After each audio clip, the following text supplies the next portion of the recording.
Bonjour et bienvenue sur ActiveTrade.fr pour cette nouvelle analyse technique et statistique. Aujourd'hui, je vous propose une analyse technique sur le Nasdaq, représenté ici en unité de temps H4. Donc sur le Nasdaq, nous pouvons constater que depuis la sortie de la dynamique haussière qui était supportée par une zone de support oblique, eh bien le Nasdaq a évolué en grande partie dans une zone de range entre 4760 et 4835 points. La phase de sortie que nous avions ici a été invalidée puisque même si le niveau ici des 4760 points a été validé dans un premier temps comme zone de résistance, la rupture haussière ici qui est intervenue a validé donc le retour d'évolution à l'intérieur de ce range puisqu'on est venu toucher ici le haut de ce range à 4835 points. D'un point de vue un peu plus court terme, ce que nous pouvons constater aussi, c'est que suite donc à l'invalidation du signal baissier, puisque nous sommes ici repassés au-dessus des moyennes mobiles exponentielles, eh bien on est venu remarquer ici un signal haussier, puisque suite à l'attaque ici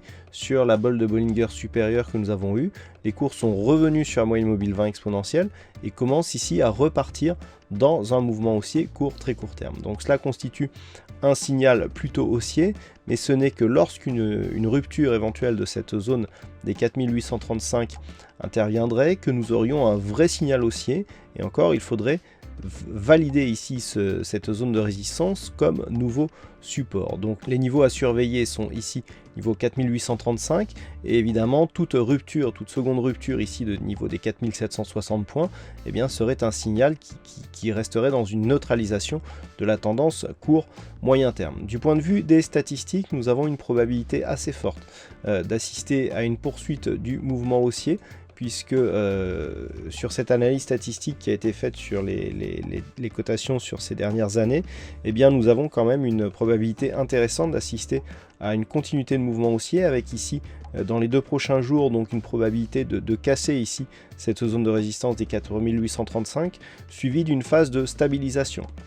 Donc il n'y a pas de grosse envolée, par contre la probabilité ici est assez intéressante d'avoir rupture haussière ici des 4835 suivi d'un test justement de cette zone des 4835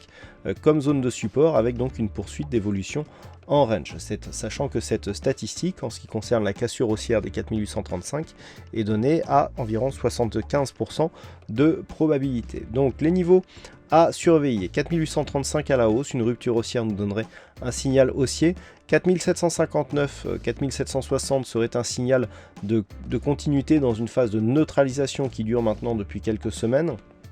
Pour valider un signal baissier, il faudrait dans un premier temps casser ici ce point bas significatif à 4625 points, puis repasser ici sous ce support majeur des 4538 points. Voilà ce que l'on peut dire donc sur cette analyse technique et statistique sur le Nasdaq. Passez de bons trades et à très bientôt sur la chaîne ActiveTrade.fr.